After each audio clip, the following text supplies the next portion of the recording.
Ladies and gentlemen, welcome back to another video with Swaggle. And in this video, I gotta ask ourselves the question, how are our 2022 comic book goals going? You know what I mean? Can you believe it? We're halfway through the calendar year. Here we are in July. In fact, we're more than halfway through the calendar year. I should have made this video a couple weeks ago, at the beginning of July. But it just dawned on me that we're already halfway through the year, and we gotta ask ourselves, you remember that list we put together for comic book goals that we wanted to get this year?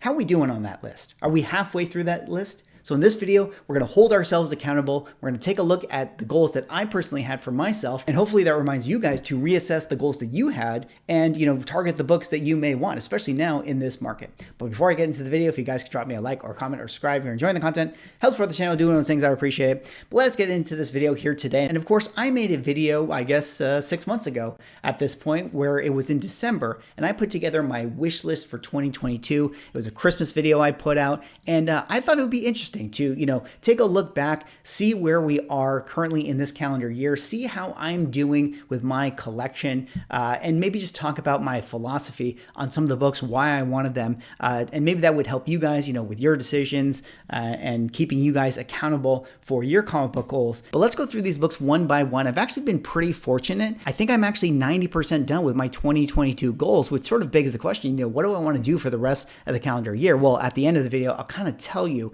what I'm thinking of doing. But the first book that I wanted to pick up here that I had on my list was this one right here, Daredevil #8 from 1965. This is the first appearance of the character known as Stiltman. Of course, Stiltman, gotta pick up those B-tier villains. You know me, I love me some B-tier villains. But this one right here, the Wally Wood cover, I feel like is the coolest Daredevil Silver Age cover there is. Yes, I really do believe that. I love how Wally Wood would put the newspaper on the covers. That's something he did with a few of the covers in this Daredevil run. But this one's a really interesting book just due to the fact that there's been actual rumors that when we get the Daredevil show, there might be use of Stiltman. I think Stiltman was a character that was requested to be used in the MODOK show, but Marvel said that they weren't able to use him because they had plans for Stiltman. So that got people thinking like, hey, maybe that'll actually be a character that shows up in the Daredevil Disney Plus show or whatever they decide to do with Daredevil in the future. I can imagine it being more of a meme thing or like a one-off utilizing this villain just sort of as an Easter egg for fans. But it was a book that I actually was able to find for myself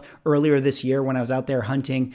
So really happy to check this one off the list. The next book I had on my list, thank you for timestamps, Swaggle. I appreciate that I did that for myself, is this one right here, Tales of Suspense #66 from 1965. I talked about this book a few times already. This is the first appearance of Red Skull, the Johann Schmidt version of Red Skull in the Silver Age. Now, of course, Tales of Suspense 65 has the first appearance of the Red Skull, but that's the George Maxson version, basically his henchman posing as the Red Skull. The Johann Schmidt version is the one that we know from the Captain America movie. This is a book that I'm really, really interested in due to the fact that, we had the return of Red Skull in the Infinity War film, and we are going to get Captain America 4 in the MCU, and I could definitely see them doing another plot line with the Red Skull. I mean, I feel like the Red Skull is such a classic Marvel character, and he's such like a pure villain, which I think the MCU really needs. It's good to have characters that aren't just, shades of gray. It's good to have just, here we got the good guys, we got the bad guys, we got to stop the bad guys, and there's no better quote-unquote bad guy than Red Skull. And I was actually able to pick this one up as a kicker when I did my trade for another book that I got on this list. All right, this next one here is Marvel Age #97. This is the first preview appearance of Darkhawk. This is one that was actually given to me by the New Spec Outlaws when I went to Nearman Sundays earlier this year. It was really, really kind of them. I think they saw my video where I was talking about this book, and they actually just gave me an extra copy that they had, which was really, really cool. This was one that, personally, I prefer Darkhawk #1, but, just for my FOMO, I just decided I needed to have this one in the collection. It was funny because when I got this book and I opened it up, I was actually pretty disappointed because the preview is not nearly as cool as you would think. It's a lot of text. In fact, it's like a wall of text. So the coolest part about this book is just the cover. And I really do think that, if you're someone who wants Darkhawk #1 is definitely the way to go. So far I'm 3 for 3, not too bad overall. But this book right here is actually the one book I do not yet have on my list for books that I've picked up this year. This one is Strange Tales number 101 from 1962.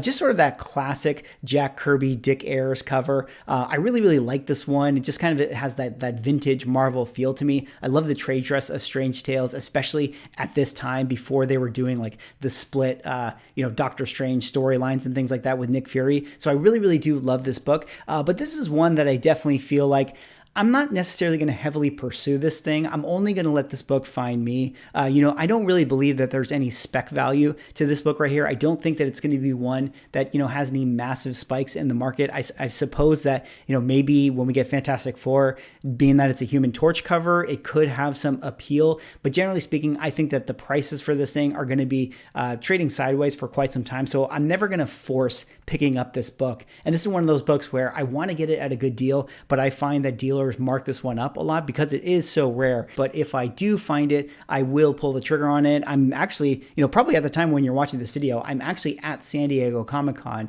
and I will be having a lot of great, content to come out of that show. If you see me at the show, I guess you're already there too, so, what does it matter? But if you see me at the show, definitely say hi. But I'll definitely have my eyes out for this one. All right, the next book I had on my list was this one right here, Uncanny XMen number 107. And what is the significance of this? Is the first full appearance of the Starjammers, the first appearance of the Shi'ar Imperial Guard. And one of the reasons I like it the most is that it is the first appearance of the character known as Gladiator, who is, kind of the general of the Shi'ar Guard. And I really like this book due to the fact that, we know that we're going to get X-Men in the future with the MCU. We know that we have like the MCU cosmic universe, and I think it's only a matter of time before they bring the Shi'ar into the Marvel comic space. And I kind of view this book as being sort of the linchpin that connects Marvel Cosmic to what will be, Marvel X-Men. And I really like this book for that reason. I think we will probably see characters like Gladiator eventually, and I wanted to get my hands on this book. And thankfully, Comic Ozzy, a friend of the channel who's got his own YouTube, he actually sent this book to me when he acquired a collection. He sort of had it as an extra, and he just, wanted to hook me up. So I really, really appreciate that, Ozzy. And I was happy that I was able to check this one off the list. All right, next couple of books that were on my wish list were two Avengers books here. We have Avengers number 48, first appearance of the Black Knight, and Avengers number 57, first appearance of Vision. These were two books I needed for my Avengers Grail run. Avengers number 48, I was actually able to find on Facebook Marketplace for $200, which was a pretty good price for this particular book. Definitely was one that was selling mostly around that $300 price point, although it's definitely had its pullback, its correction. I think the Black Knight could be an interesting character in the future. I made that Black Knight Whitman Paradox video where I was kind of playfully teasing this character. I do think that there's going to be some value for this thing, but I don't necessarily expect it to ever outpace, some of the other key books that came out of the Silver Age. In fact, I actually think Avengers number 57 is a good comp for Avengers number 48. Like whatever the price point of Avengers 57 is, whatever the ceiling is for a character like Vision, I think that it would be a fair ceiling to match for Avengers 48 with Black Knight. I feel like these characters had their books come out around the same time. They're similar in terms of tier of Avenger level character. They're similar in terms of like the history of like how many solo runs and how many fans and collectors are there of Black Knight and Vision. And so I think that they're good books to compare and their values. Avengers was another one I was able to pick up in my trade where I got rid of my Tales to Astonish number 63. And I also traded my first Hercules book, and I traded my Strange Tales 111. And speaking of that trade, the other book I was able to pick up in that was my Silver Surfer number 1 from 1968, the big premiere issue, The Origin of the Silver Surfer, the first appearance of Shah LaBeouf. This is a great book. This is just one of the all-time great Silver Surfer covers. I had, a lot of apprehension with putting this one on my list. I didn't think that it was going to be a book that I was going to easily be able to acquire for myself. I thought that, this was one that was definitely getting really, really expensive in the market. People usually, mark this one up because it's such a desired key. Everyone's specking on Silver Surfer right now, but it was a perfect, opportunity to make a trade for this thing when I had some of those extra books in my collection that I didn't really have any desire to keep. So I was really happy to pick this one up. Definitely one that I didn't want to have to spend top dollar for. So happy I found a raw copy. It's a nice, VG plus copy. Maybe it could get a 5.0 if, I got a nice clean impress on it. It's got a little bit of a reader crease on it, but that's not too bad. It doesn't bother me too much. Just happy to have it in the collection. All right, the last two books I had on my list were actually books that I was able to acquire for myself. This one is X-Men number 4, first appearance of Quicksilver and Scarlet Witch, a book book that I felt like would be a better time to pick up, coming off the heels of WandaVision. I probably bought this one a little too soon. It was a 3.5 grade that I got for $2,200. Probably could have got it for around $2,000 at this point in this current market, but I didn't drastically overpay either, so I'm not too worried about this. I do feel like this is going to be a desired key for a long time in the future. It feels like Scarlet Witch is going to have a major role in this current, saga of the MCU. I think, of course, we're going to get Magneto. This is, probably the best early Magneto cover you can get for yourself. It's the second appearance of him. So I think that this book has many touch points to be relevant in pop culture. That being said, though, now that I have this book, there's a couple things I want to do with it. I definitely think I can crack and press it, probably up to maybe a 4.5. I've been looking at it and there's actually a lot of pressable defects on it. So I think I might do a video where I crack and press this thing. Although I am also bringing it to San Diego Comic-Con, where I'm going to use this as trade bait for a potential book that I may want to pick up. So it's kind of on the trade block while also being a book that I wanted to pick up in 2022, while also being something that I might want to do a crack and press with. So it's a really interesting book in my collection right now. One that I don't really know what I want to do for the long-term future of it. All right, and the last book I had on my wish list for 2022 that I was actually able to get for myself is this one right here, Journey into Mystery number 85, First Appearance of Loki.